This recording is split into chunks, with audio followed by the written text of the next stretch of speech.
At 5:17 local time, the forward watch on the U.S. Navy destroyer sees 3 surface contacts appear on the radar screen at the same moment. They do not match a fishing pattern. They are not spaced like merchant traffic. There is no AIS signal, no routine behavior, no easy explanation. Just 3 fast-moving hulls rising out of the dark water north of the Strait of Hormuz and closing in too quickly to be ignored. Inside the Combat Information Center, the track supervisor leans over the console and makes the call once. 3 small surface contacts, bearing 048, range 9 nautical miles, speed increasing. On the bridge, no one needs to ask what that means. The officer of the deck steps closer to the windows, eyes fixed on the black horizon, where the sea and sky have not yet separated. Dawn is coming, but not quickly enough. Somewhere beyond visual range, 3 unknown craft are moving, as if they have already chosen their course. Condition 3, he says. There is no shouting, no panic, just a calm, controlled order spoken in the kind of tone that tells everyone on board the next seconds matter. Across the ship, key stations come alive, hatches open, boots hit steel. Inside CIC, console lights brighten. The destroyer does not change course, not yet. It keeps cutting through the narrow water at a steady speed, outwardly calm as if nothing has changed, but everything has. At 5:18, the 3 contacts separate. One holds the center line. The other 2 peel outward, widening the approach, stretching the destroyer's attention across a broader front. It is a small movement, clean and deliberate. Too deliberate to look like civilian traffic. The tactical action officer watches the tracks settle into their new pattern and gives the assessment no one on the bridge wanted to hear this early. Possible shaping movement. That is Navy language for the moment a normal approach stops looking normal. On the surface warfare repeater, the closest point of approach begins shrinking fast. 8 miles, then 7.6, then 7.2.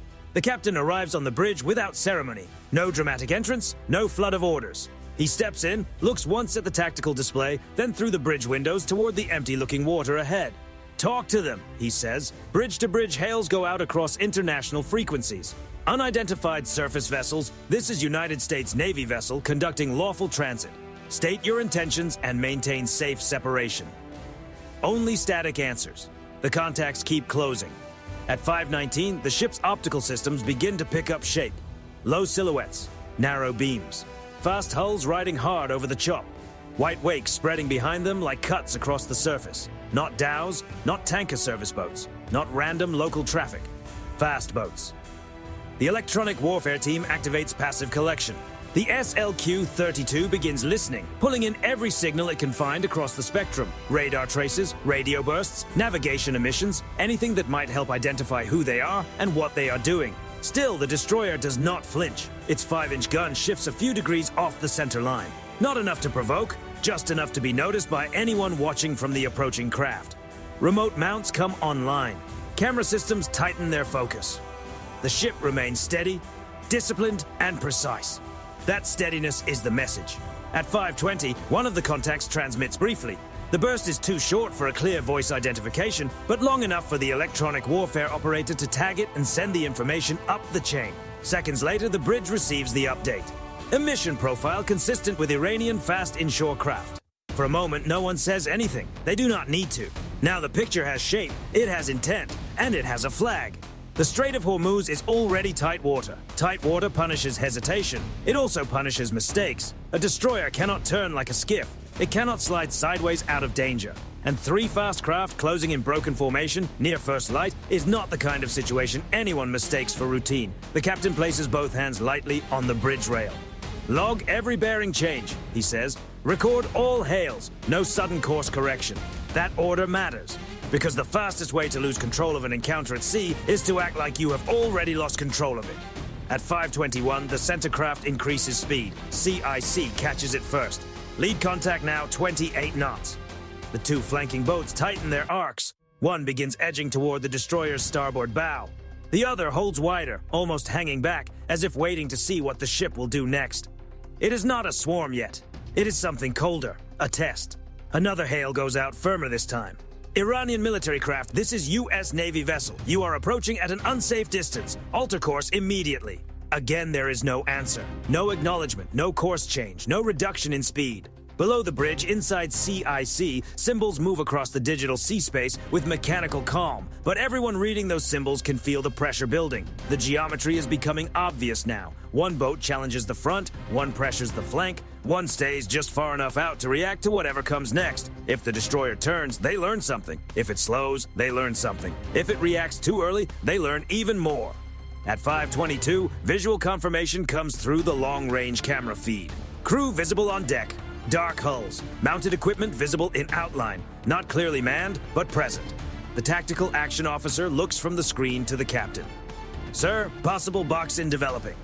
The words hang in the bridge air for less than a second. The captain does not raise his voice. He does not need to. "Launch the helo!" That single order changes the rhythm of the entire encounter. Aft on the flight deck, the MH-60 Seahawk is already turning into the wind. Under red and amber light, the deck crew moves low and fast, every gesture practiced, every motion stripped down to what matters. The rotor blades begin to turn, tie-downs come free. The aircraft trembles against the deck, alive now, entering the encounter before it has fully unfolded. Forward of the destroyer, the Iranian boats keep coming. The lead craft is now crossing toward the ship's bow with unmistakable purpose. The flanking boat tightens in from starboard. Somewhere in the dim water ahead of Hormuz, the shape of the maneuver is finally beginning to reveal itself. At 5:21 local time, the Seahawk lifts from the destroyer's flight deck and climbs into the gray morning air over the strait. Below, the warship holds course. Ahead, the three Iranian fast craft continue moving as if they are following a plan. From the bridge, the geometry looks dangerous. From the air, it looks even worse. The MH-60 banks left and settles low over the water, its sensor turret already active. Infrared sweeps across the surface. The operator locks onto the lead boat first, then the two flankers, each one standing out in sharp thermal contrast against the cooler sea. Hot engines, bright exhaust, movement on deck, wake lines cutting in the same direction. Then the sensor operator notices something else. Two more heat signatures. Faint, distant, north of the original group. They are not on civilian routes, they are not drifting, they are not behaving like random traffic, they are holding back. Additional contacts, the operator says. The aircrew sends the feed straight back to the destroyer. Inside CIC, the tactical display updates within seconds. Two new radar returns appear near the edge of surface search range. Weak, but steady. Positioned farther out, as if they had been waiting for the first three boats to pull attention forward before becoming part of the picture. That is the moment the encounter stops looking like routine pressure and starts looking coordinated. The tactical action officer studies the spacing and gives the assessment in a flat voice.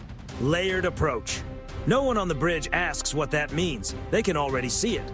Three fast boats in front, forcing the destroyer to focus on the immediate problem. Two more farther out, lingering beyond the first frame of attention. That is not coincidence. That is structure.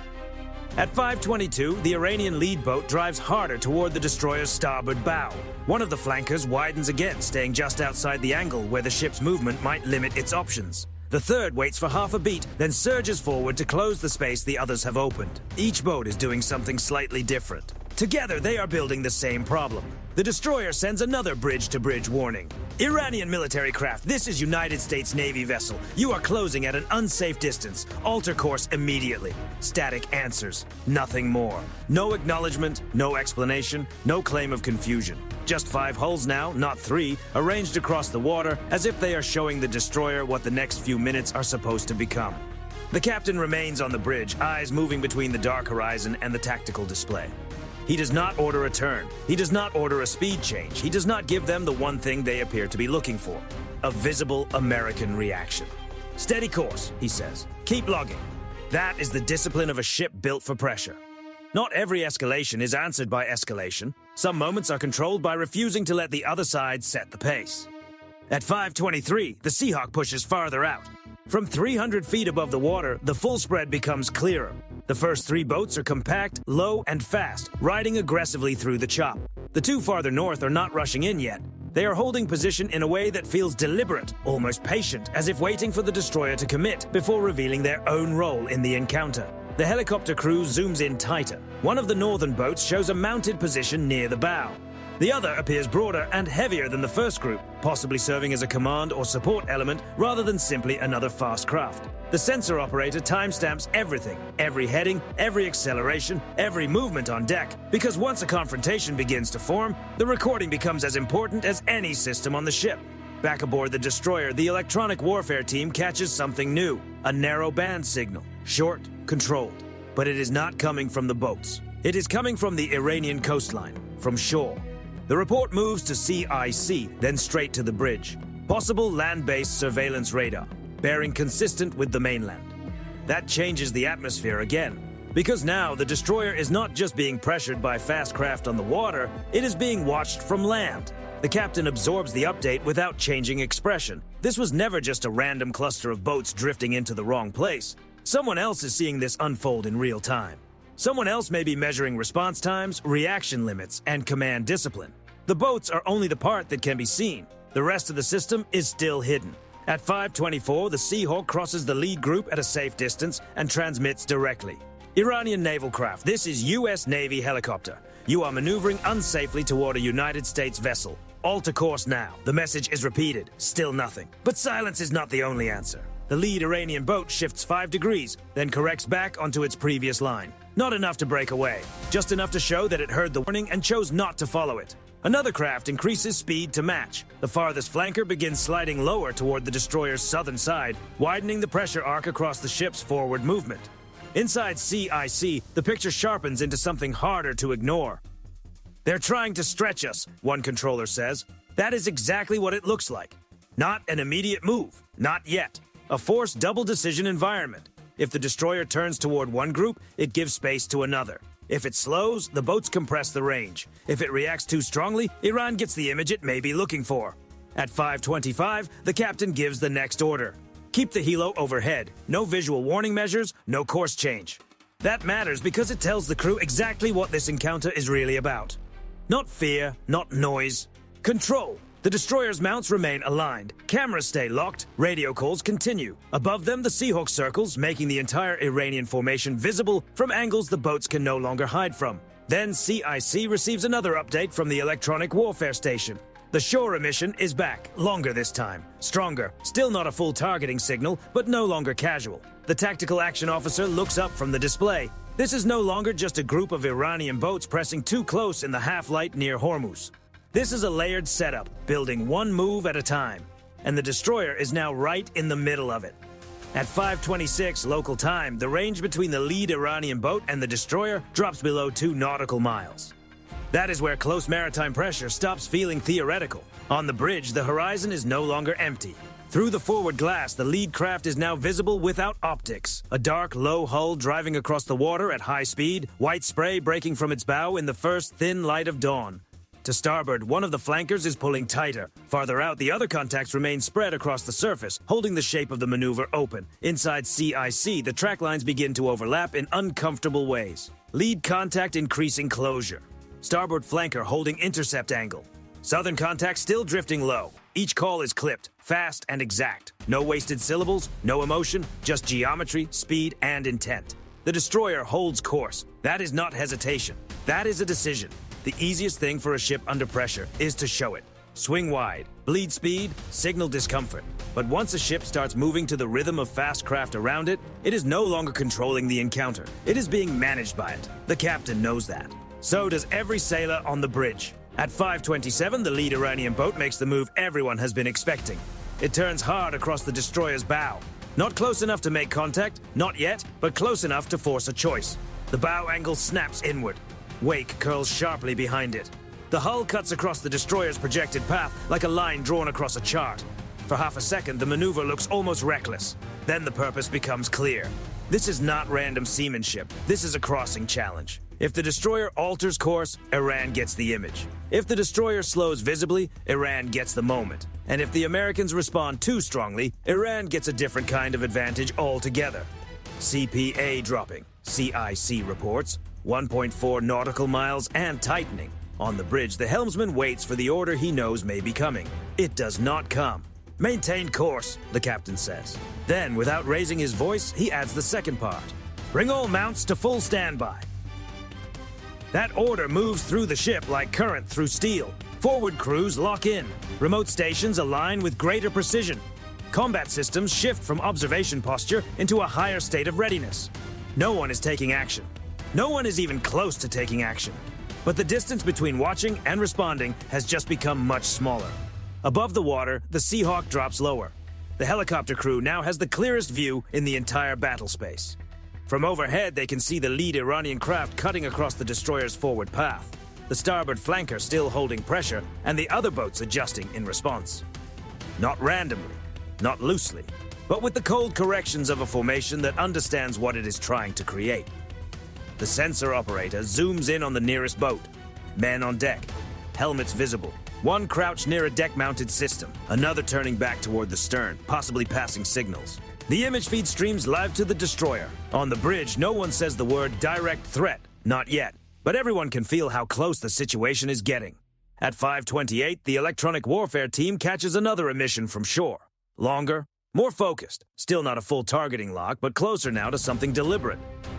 The report hits CIC, then the bridge. Mainland source still active, intermittent sweep, possible tracking support.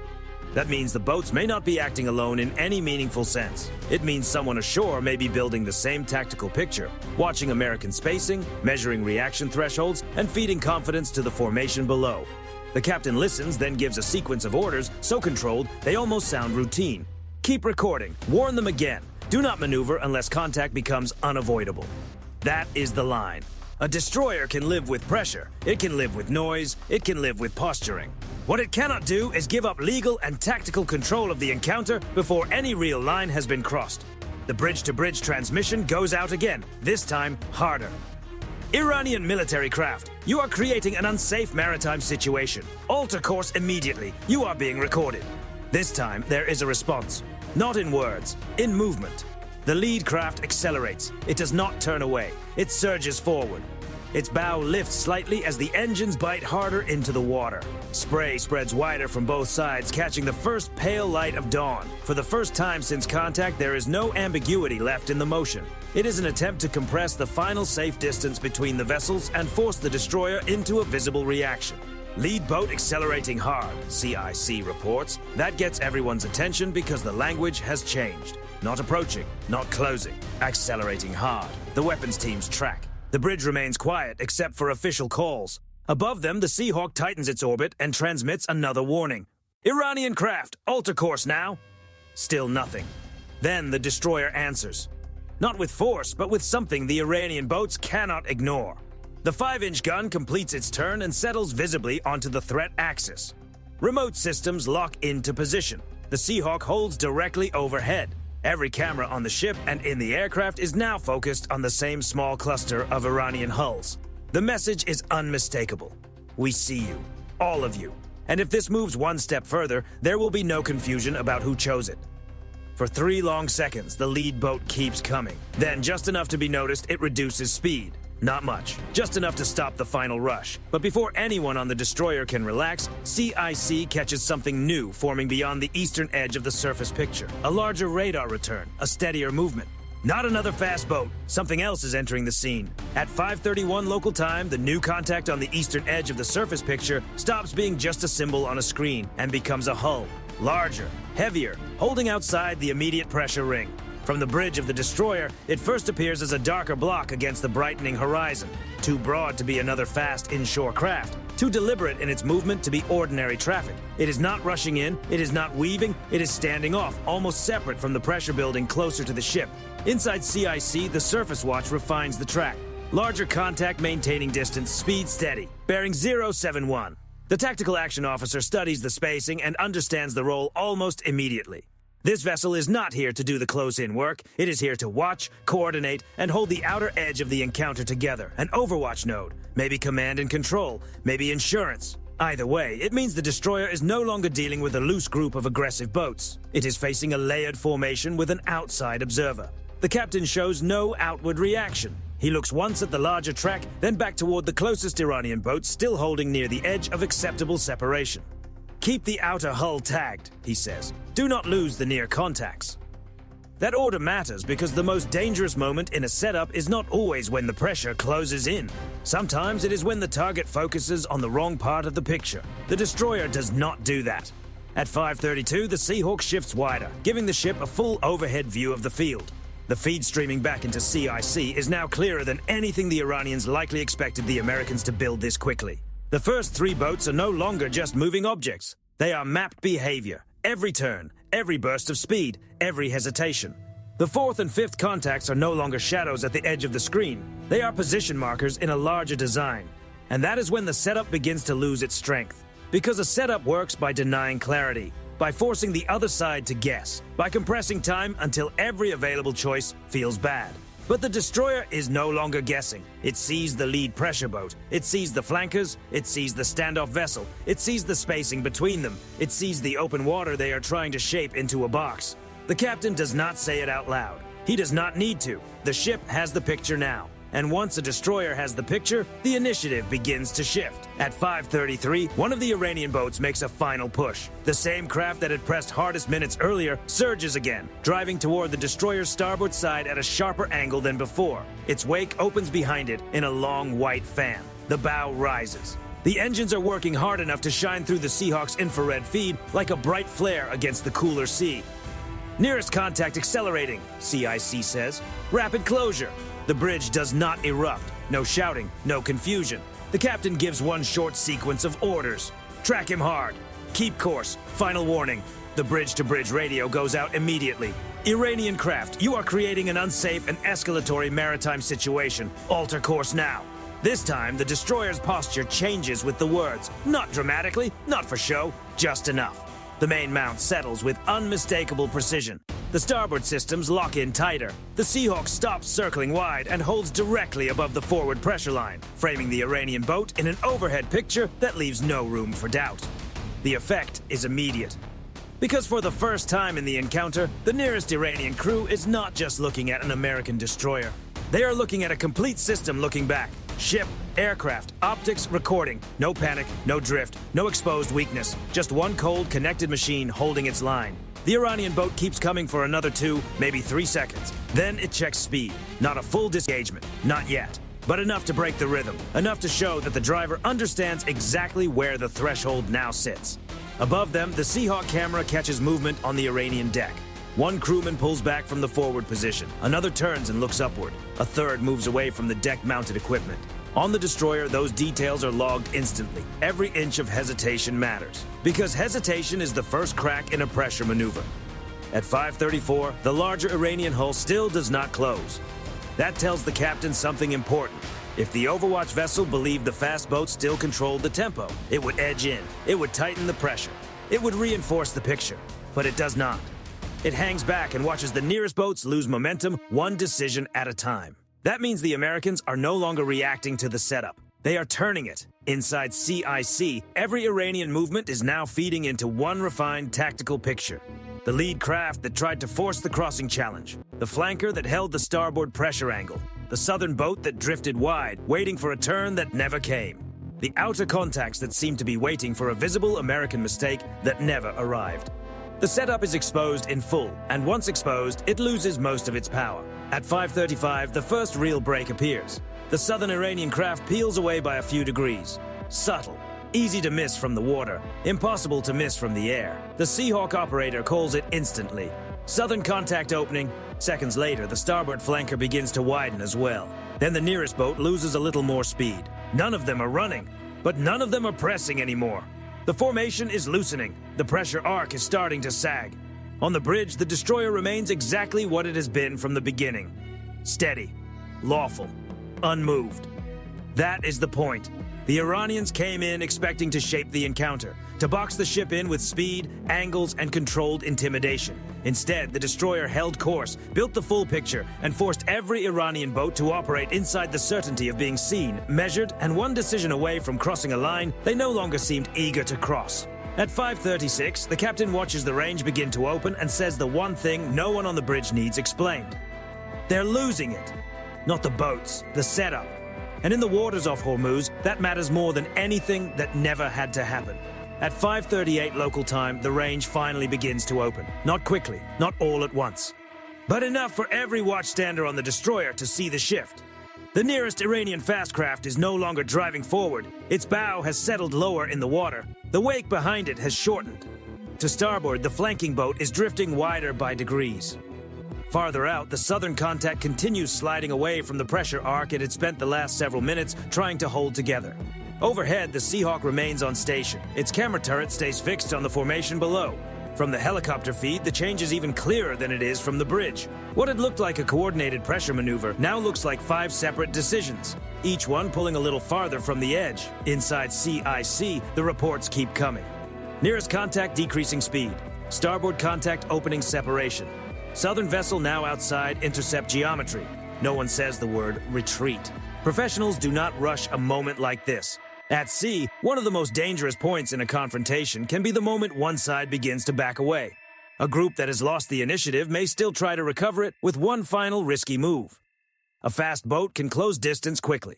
A tense crew can misread a signal. One bad turn can undo 10 minutes of discipline. The captain knows that, so the destroyer does not relax. Not outwardly, not internally. Maintain track on all contacts, the captain says. Keep the helo overhead. Stay on course. That last order matters most, because the destroyer has not been pushed off its line. It has not surrendered speed. It has not been turned, boxed in, or pressured into visibly yielding water. That is the quiet center of the entire encounter. The Iranians came in fast, silent, and organized. They tried to shape the destroyer's choices with angles, timing, and pressure. But the American ship never gave them the reaction they needed. No panicked turn, no rushed acceleration. No premature warning measures, no gap in command and control, just a wall of steel, sensors, optics, and restraint. At 5:39, the larger Iranian hull, holding outside the immediate pressure ring, begins to angle away. The movement is small at first, almost cautious, as if the crew aboard it does not want the decision to look too obvious. But once it starts, it does not reverse. Its track bends eastward, taking it farther from the destroyer and farther from the smaller boats it had been shadowing from a distance. The tactical action officer sees it immediately. Out to contact disengaging. That confirms what the bridge already feels. The command element, or whatever role that larger hull had been playing, is no longer willing to hold the encounter together. Without it, the fast boats below begin to look exactly like what they are now. Isolated craft with fewer options and no clean path to regain control of the moment. The captain says nothing. He just watches. That silence carries its own weight. No celebration, no dramatic declaration, no attempt to embarrass the other side over open radio. The destroyer does not need to announce what is happening. The geometry is already saying it. At 5:40, the nearest Iranian boat turns first. Not sharply, not in panic, just enough to break the final line of pressure and slide off the destroyer's path for good. Seconds later, the starboard flanker follows. Then the southern contact widens farther still. From above, the Seahawk records the whole sequence as it unfolds. One boat yielding, then another, then the rest of the formation loosening into safer distance. That is how these confrontations often end when one side loses the tactical argument without a single dramatic moment.